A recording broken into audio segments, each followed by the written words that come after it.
time to give the people what they want. It's Jalen and Jacoby. He is Jalen Anthony Rose.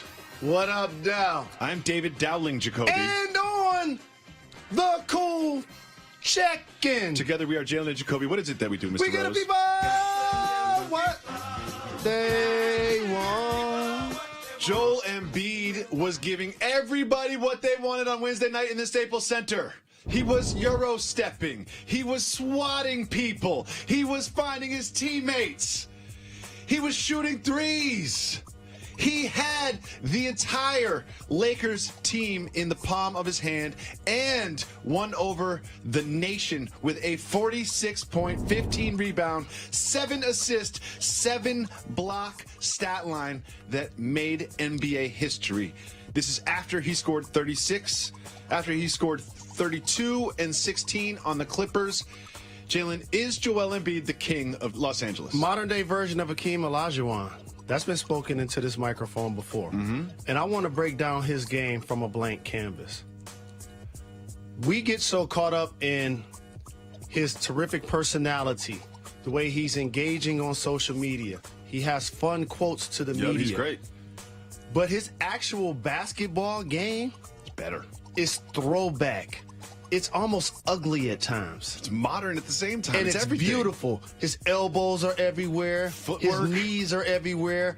He's not the fastest guy off his feet. He's not the quickest guy with the handle. His jump shot is slow. But being 7 foot tall, he has all of the heart, All of it. the size, the power, but more importantly, talent and skill. This guy in the post can turn face up, hit you with a hezzy, and make a 15-footer. This guy can be on the post, turn over both shoulders, do a hook, do a step through, do a dream shake, do an up and under. This guy can catch and shoot the threes. This guy can play from the elbow and pass the ball to other teammates. You watch the game, and he's like, I've got Julius Randle covering me. In the fourth quarter, they put Julius Randle on him on possession after possession. He's just like, just give me the ball. They put Bogut on him. He's like, just give me the ball. Like, there was no answer for him, inside, outside, everything last night. And this is why I acknowledge that comparison. During my career, there were only 2 guys I remember being on the floor with, and I'm like, on offense, he's the best player. On defense, he's the best player, too. This is crazy. Give me the names. Michael Air Jeffrey Jordan, Hakeem the Dream, Olajuwon. No Shaquille O'Neal? No Shaquille O'Neal in the finals? I love Big Diesel. No Shaquille O'Neal? Never led the league in boards, never led the league in blocks, and when it was time to run pick and roll, where is he? Okay. Now, on the other end, he was that anchor of dominance. He was more of an offensive dominant big. So you would, when you look at Embiid, you would say that he is both offensive and defensively dominant. Look right here. In the third quarter, he had 5 blocks, ended with 7. In the fourth quarter, he had 19 points, ended with 46. That's supreme dominance. And so this young man, the sky's the limit, everybody knows, for his potential. But it's so effortlessly that when you look down at the stat sheet, he's going to be getting monster numbers. It's the numbers, it's the game as you described, but it's also the smile, the shimmy, and the post-game jokes, like this one when he was asked about his conditioning. Well, and against the Clippers, after that line, 32 and 16, you said you were only at about 50%. What are you at now, big boy? He's gotten a little bit up. Still working on my condition, so I'll say 69%. So I'm at 69%. Now, I know we disagree. I love the 69 jokes because I'm lowbrow and you're against them. But in this, come on, that was kind of funny. It's unprofessional. Sure. Is the word. Sure. But here's the thing about the public and the media. We gravitate to things when they're hot. So when Gronk's playing in Super Bowls, Oh, yeah. and the Patriots are virtually going We talk undefeated, about the boat cruise. he and says shirt 60. off. He says 69. It's no big deal. So funny. Now when Cam Newton starts struggling a little bit, and he has anything to say in a press conference, we're all over it.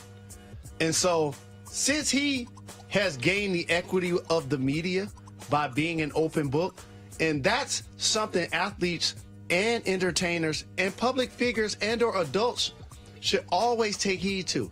When you try to be too perfect, we looking for you to fail.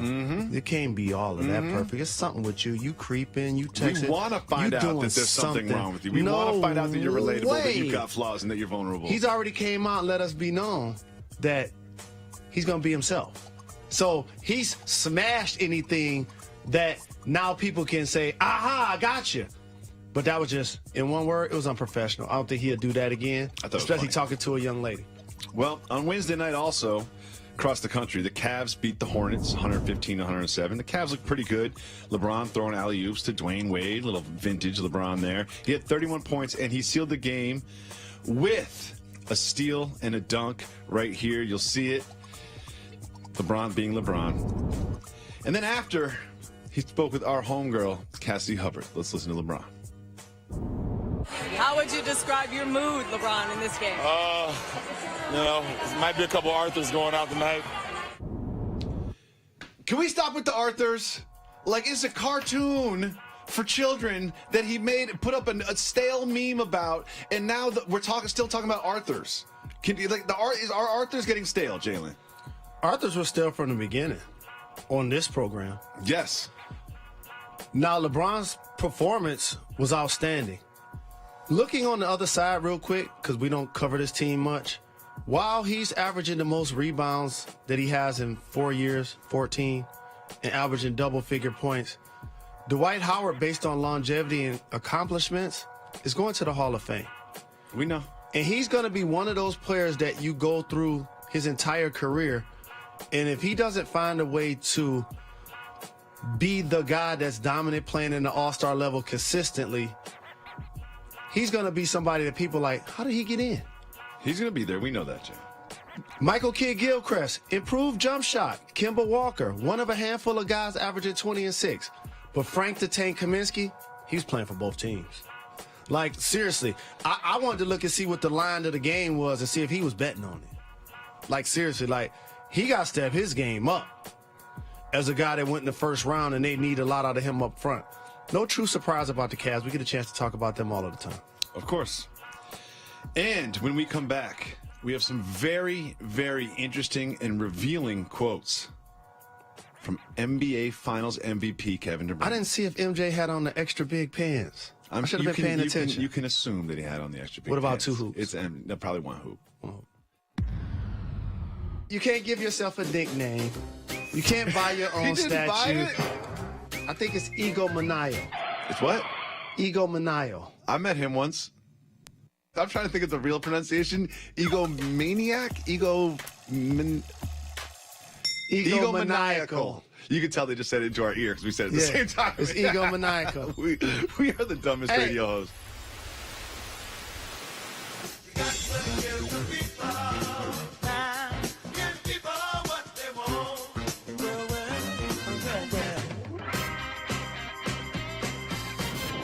Welcome back to Jalen Jacoby, Jalen Rose. Kevin Durant, in the latest issue of Gentleman's Quarterly magazine, was profiled by one of the greatest writers in the history of the English language, Zach Barron, who may or may not be someone I play golf with from time to time. And he had some very interesting quotes, Mr. Rose. Let's start with this one. Quote, Steph Curry's the face of the franchise, and that helps out because I don't have to. I don't want to have to be the leader. I'm not a leader. Bad at saying, stand behind me and follow me. Are you as surprised as I am that the NBA Finals MVP, someone considered to be one of the best players in the NBA, said, I am not a leader on wax? The number one knowledge that you can have between your ears is of self. When you look in the mirror, do you see yourself or your manager, your agent? Or do you see, honestly, who you are and who you hope to become, more importantly? And try to be the best version of yourself each day. He told us that when he left Oklahoma City with his decision that he didn't want to be the leader. That's why he joined a 73-win team that already had an MVP. And All-Stars. It wasn't just about winning games. It was about allowing his personality to fit. And so it doesn't surprise me that he said it. I'm not shocked by it. The thing that gets lost in the media a lot is people think the best player is the leader, and that's so far from the truth. People think the leading scorer or the future Hall of Famer wants the ball in the clutch. Look at so many teams on every level. Sometimes the best player, including LeBron James, isn't the guy that you want to give the ball to sometimes in the clutch at points of their careers. LeBron has remedied that at this point of his career and become a clutch performer.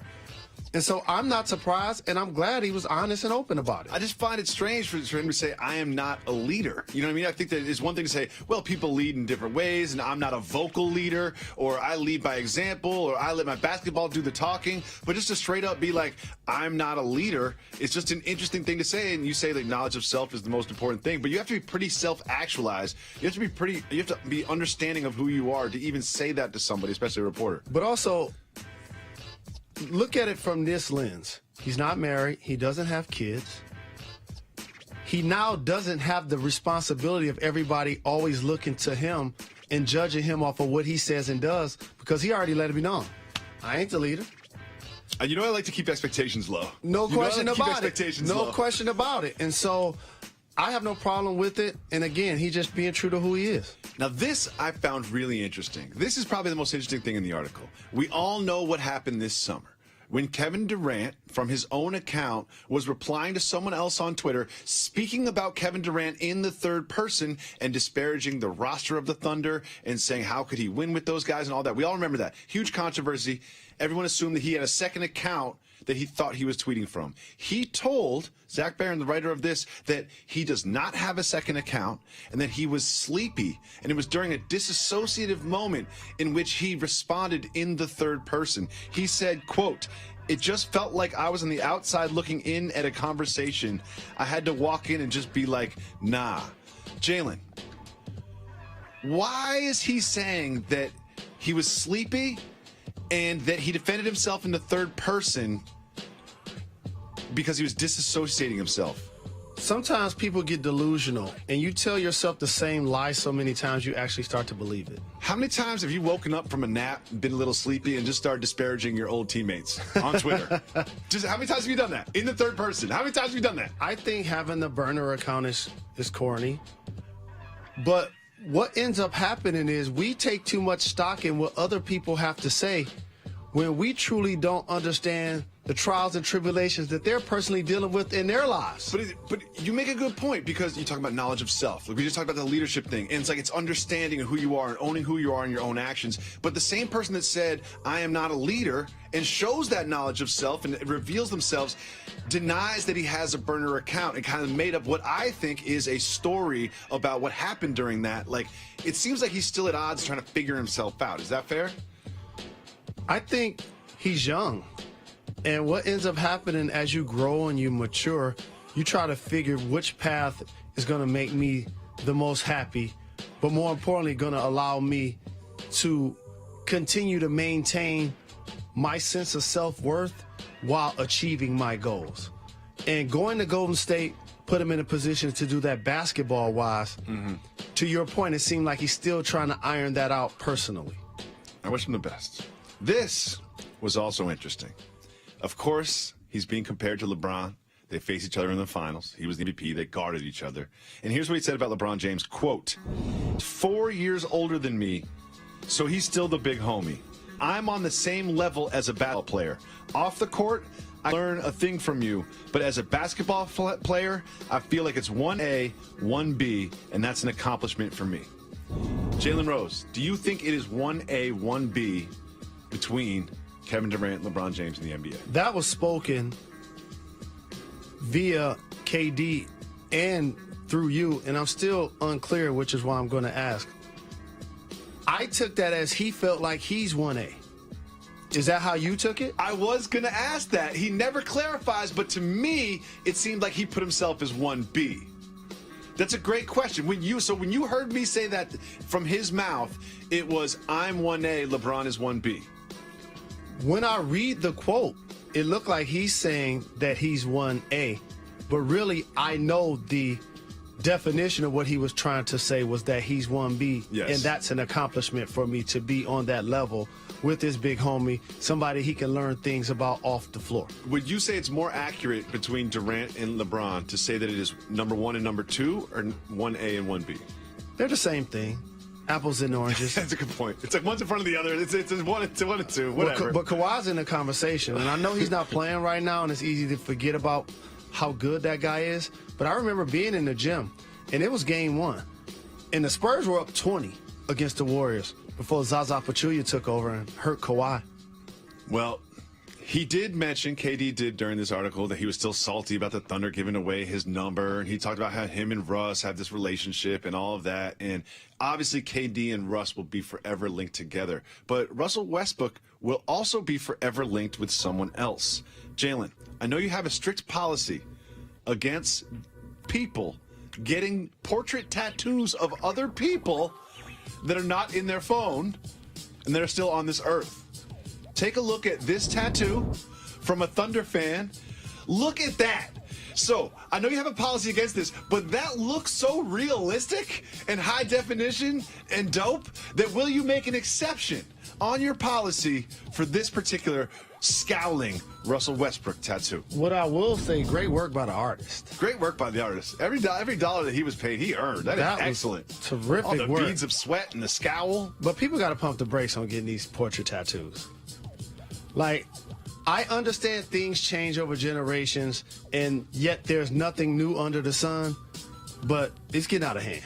If I showed up and had a Jalen Rose portrait tattoo, You wouldn't do that. So that doesn't even register in my mind. You walk out of the studio and be like, this show's canceled. That's just like you wearing This show's Timberlands. canceled. This show's canceled.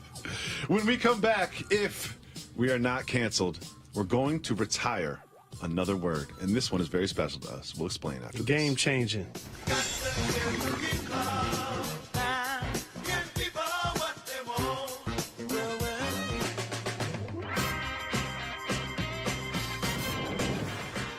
Jalen Rose, last week we retired the word swagger from the lexicon. And if you hear somebody using it, tune them out immediately. That word is over.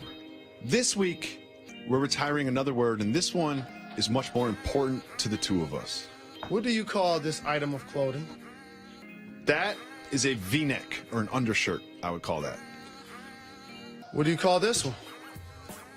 That's more complicated. If I'm being fully honest, before you brought it to my attention, I would not hesitate, and I would call that a wife beater. This term isn't cultural. It isn't gender specific. But after this show, that term should never be used again to describe People of all this article ages, of clothing. all ethnicities, everybody doesn't hesitate to call that a wife beater and not even think about what those two terms mean. We did some research as how we got there. Like, how is this be called a wife beater? It's actually an athletic shirt that was created in the 1800s for gymnasts. And then in 1947 in Detroit, a man named James Hartford Jr. had a mugshot all over the papers wearing a state athletic shirt where it first started the association. A few years later, in 1951, Marlon Brando appeared in an athletic shirt in a streetcar named Desire. He was also a domestic abuser. That's how we got here. This is how it ends. 2017, right now, we are retiring the term wife beater for an athletic shirt. Jalen Rose, do the honors. My pleasure. In the rafters. We will never say this term again, not just on this show, but in our lives, and we suggest you do the same. The Rock is filming a movie, okay? And I know you know how these work. You're a big star, you make millions of dollars, you sign up to film a movie, you get something called a rider. I need a trailer, I need this, I need that. The Rock has 40,000 pounds of gym equipment set up everywhere he films a movie, no matter where he films a movie. We've all heard stories about celebrity riders, Van Halen asking for no brown M&Ms in a bowl and all these crazy things. Well, Jalen, we've got your rider for this show. You have a very specific list of demands that you need every single day to do this show. Now, are you prepared for this topic? Have we even talked to you about this? Not at all. You never prepare for any topics. Well, guess what? We have your rider right here on screen. And I promise our audience, you have not seen this yet. For every single one, you need 16 bottles of Fiji water, 6 bags of Better Made chips, 3 pair of size 15 Puma sneakers, preferably Clyde's, 1 hot apple cider, and absolutely zero search. Jalen Rose, look around. You were not prepared for this. Look to your left. What is there? Better Made chips. We got those. We got bottles of Fiji water. And again, this is completely unprepared. And before the show, what did you call me and ask for? When you go to Starbucks, please give me an apple cider. A hot one. No caramel, no whipped cream. Who's a bigger diva, you or Dwayne "The Rock" Johnson? The Rock, no doubt about it. My stuff costs $5. I know he's got $40,000, 40,000 pounds of gym equipment. Look what he's filming in another country. Put it this way. I can move all of my items personally if I need to. He can't. Okay, I'm going to remind you that next time you ask for something from Starbucks. We'll see if you can move it from Starbucks to the studio. I can't believe I'm your gopher. I'm a co-host and a gopher. You're on going this program. anyway? I know, I am going anyway. Gotta get my English breakfast tea, man. Gotta get it. Shout to Better Made Chips for outfitting Jalen Rose and the Jalen Rose studio. I love with the boxes popcorn, upon too. Boxes. Oh, now you're gonna hit him up for more? Is that what's happening? I want to thank you for being the weirdo that you are. I want to thank our audience for tuning in, and I want to make sure that everyone subscribes to the Jalen and Jacoby podcast. You can listen to it on iTunes. You can listen to it on Google Play. You can get it on Spotify. You can get it anywhere you listen to podcasts. We'll be back tomorrow on ESPN2 and ESPN Radio, giving the people what they want.